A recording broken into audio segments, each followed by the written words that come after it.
Assalamualaikum warahmatullahi wabarakatuh.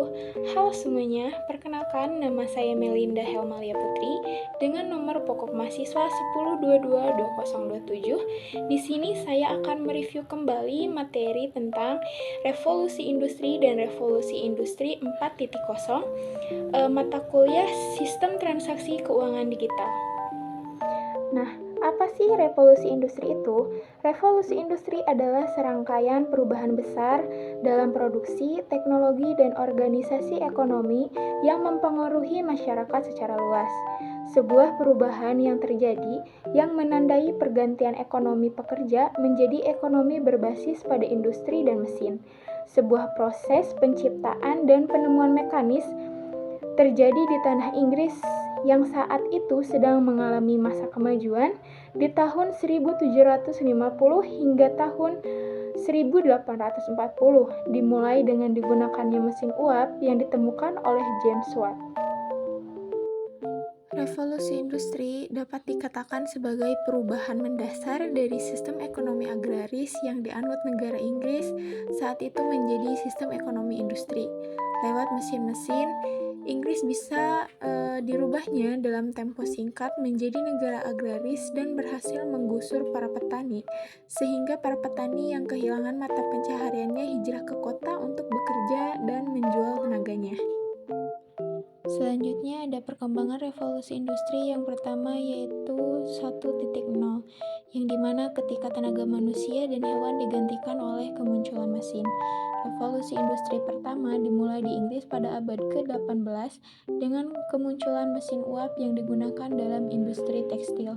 Penemuan perubahan penting lainnya termasuk mesin penggilingan, pemintalan, dan pengangkutan baru seperti kereta api. Pada masa ini, masyarakat agraris berubah menjadi masyarakat industri dengan terciptanya kota-kota industri besar dan terjadinya urbanisasi massal. Perubahan ini juga membawa perubahan sosial dan ekonomi besar, termasuk pembentukan kelas pekerja industri, pengaturan waktu kerja, dan perubahan dalam struktur keluarga. Revolusi industri yang kedua yaitu 2.0, yang dimana kemunculan pembangkit tenaga listrik, setelah itu pesawat, telepon, mobil, pesawat terbang, dan lain-lain. Revolusi industri kedua dimulai di pertengahan abad ke-19 dan berlangsung hingga Perang Dunia I. Pada periode ini, inovasi besar-besaran terjadi di sektor-sektor seperti besi, baja, minyak, dan listrik. Penemuan seperti garis perakitan, mesin pembakaran dalam, dan komunikasi telegraf mengubah lanskap industri dan mempercepat produksi massal. Urbanisasi terus berlanjut dengan kota-kota besar menjadi pusat industri dan pusat kegiatan ekonomi. Periode ini juga ditandai dengan perubahan besar dalam hal organisasi kerja dan peran perusahaan besar dalam ekonomi. Revolusi industri yang ketiga yaitu 3.0, yang dimana awal tahun 1970-an perkembangan semikonduktor, teknologi digital dan internet, penggunaan elektronik, dan teknologi informasi untuk otomatisasi produksi. Revolusi industri yang ketiga dimulai pada pertengahan abad ke-20 dengan perkembangan teknologi komputer dan digital. Perubahan signifikan termasuk perkembangan mikroprosesor, komputer pribadi, internet, dan telekomunikasi nirkabel, munculnya perusahaan teknologi besar seperti IBM, Microsoft, dan Apple menjadi ciri khas periode ini. Revolusi ini memicu revolusi dalam komunikasi, pengolahan data, dan pengembangan produk baru. Globalisasi ekonomi semakin dipercepat dengan kemajuan dalam teknologi komunikasi, memungkinkan pertukaran inovasi dan perdagangan internasional yang lebih cepat.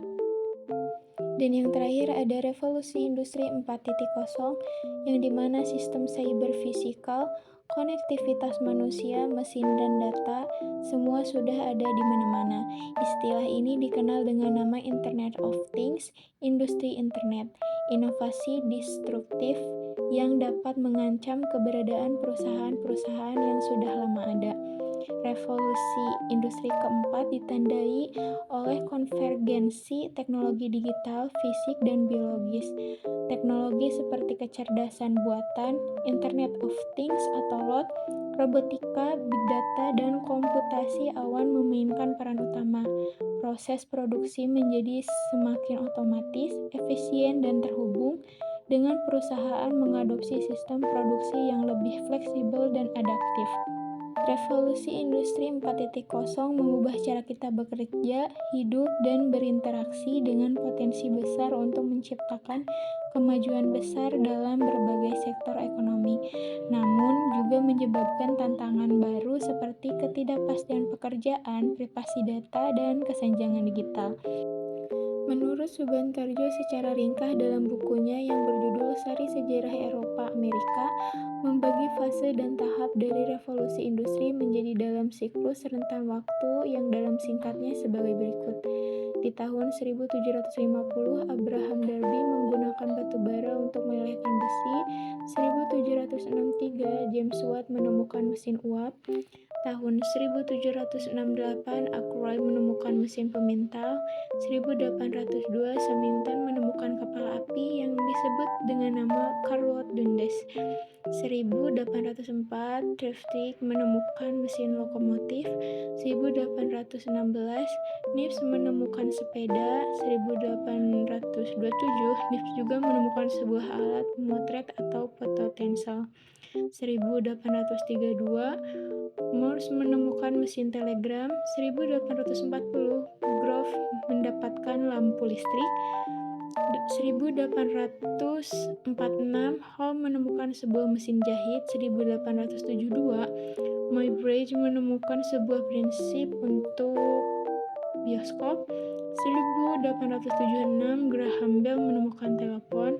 1887, Daimler menemukan sebuah mobil uap. 1895, Marconi menemukan sebuah mesin radio. Dan yang terakhir, 1903, Wright bersaudara berhasil menciptakan sebuah mesin terbang, dan ini menyempurnakan berbagai eksperimen pada masa lampau. Selanjutnya yaitu ada dampak positif dan negatif revolusi industri, yang dimana terjadinya revolusi ini sendiri membuat banyak sektor industri mendapatkan kemudahan. Namun selain adanya dampak positif tersebut, terdapat pula dampak negatif yang terjadi akibat revolusi ini. Berikut beberapa dampak positif serta negatif dari adanya revolusi industri 4.0. Yang pertama yaitu dampak positif, yaitu efisiensi produksi. Penggunaan teknologi digital, kecerdasan buatan AI, dan otomatisasi meningkatkan efisiensi dalam proses produksi, mengurangi waktu dan biaya produksi. Yang kedua, inovasi produk dan layanan. Revolusi Industri 4.0 memungkinkan perusahaan untuk mengembangkan produk dan layanan baru yang lebih canggih dan terhubung secara digital, meningkatkan daya saing dan nilai tambah. Yang selanjutnya ada peningkatan kualitas hidup. Teknologi seperti IoT dan Big Data dapat digunakan untuk meningkatkan kualitas hidup termasuk dalam bidang kesehatan, misalnya telemedicine, dan lingkungan, yang misalnya penggunaan energi yang lebih efisien. Selanjutnya ada pembangunan ekonomi. Revolusi Industri 4.0 memberikan peluang baru untuk pertumbuhan ekonomi melalui penciptaan lapangan kerja baru, pengembangan industri baru, dan peningkatan produktivitas. Dan selanjutnya yang terakhir ada akses informasi dan pendidikan. Teknologi digital meningkatkan akses terhadap informasi dan pendidikan melalui platform online, membuka pintu bagi pembelajaran seumur hidup dan peningkatan keterampilan. Selanjutnya yaitu ada dampak negatif. Yang pertama, pengangguran dan struktural. Otomatisasi dan robotisasi dapat menggantikan pekerjaan manusia dalam beberapa sektor, menyebabkan pengangguran struktural dan meningkatkan kesenjangan ekonomi. Yang selanjutnya, kesenjangan digital. Tidak semua orang memiliki akses atau keterampilan untuk mengikuti perkembangan teknologi digital, sehingga menciptakan kesenjangan digital antara individu dan masyarakat. Dan yang selanjutnya ada kekhawatiran privasi. Peningkatan pengumpulan dan analisis data dalam revolusi industri 4.0 menimbulkan kekhawatiran tentang privasi dan keamanan data pribadi. Yang selanjutnya ada ketergantungan teknologi. Ketergantungan pada teknologi digital meningkatkan kerentanan terhadap gangguan teknis, serangan cyber, dan kegagalan sistem yang dapat memiliki dampak besar pada ekonomi dan masyarakat. Dan yang terakhir ada perubahan sosial dan budaya. Perubahan dalam cara kita bekerja, berkomunikasi, dan hidup akibat revolusi industri 4.0 juga dapat menyebabkan perubahan sosial dan budaya yang signifikan termasuk dalam hal kehilangan koneksi manusiawi dan ketergantungan pada teknologi. Selanjutnya ada peran akuntansi di era revolusi industri 4.0, yang dimana peran industri ini sangat penting dan berkembang seiring dengan kemajuan teknologi dan transformasi bisnis yang terjadi. Berikut adalah beberapa peran utama akuntansi dalam revolusi industri 4.0. Yang pertama ada pelaporan keuangan yang canggih. Akuntansi tetap menjadi tulang punggung pelaporan keuangan perusahaan, namun dengan adopsi teknologi seperti big data dan analisis prediktif, akuntansi dapat menghasilkan laporan keuangan yang lebih rinci, akurat, dan berorientasi masa depan. Yang selanjutnya ada automasi proses akuntansi. Revolusi industri 4.0 telah memperkenalkan otomatisasi dalam banyak aspek bisnis dan akuntansi bukanlah pengecualian.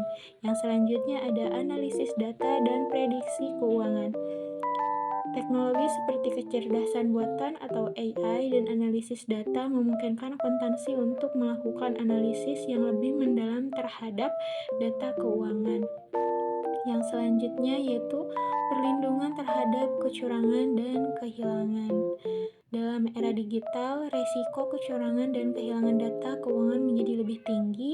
Akuntansi memiliki peran penting dalam memastikan kepatuhan terhadap standar etika dan peraturan keuangan, serta dalam menerapkan kontrol internal dan efektif. Dan yang terakhir, ada keterlibatan akuntansi dalam pengembangan strategi bisnis, yaitu akuntansi tidak lagi hanya berfokus pada pelaporan keuangan, tetapi juga terlibat dalam pengembangan strategi dan bisnis. Nah, teman-teman, revolusi industri dan revolusi industri 4.0 mungkin merupakan tonggak-tonggak penting dalam sejarah perkembangan manusia yang membawa perubahan mendalam dalam cara kita memproduksi barang dan jasa, serta cara kita hidup dan bekerja. Mungkin dicukupkan sekian sedikit dan beberapa materi yang saya ringkas. Jika ada salah dan kekurangan dalam penyampaiannya, mohon dimaafkan. Wassalamualaikum warahmatullahi wabarakatuh.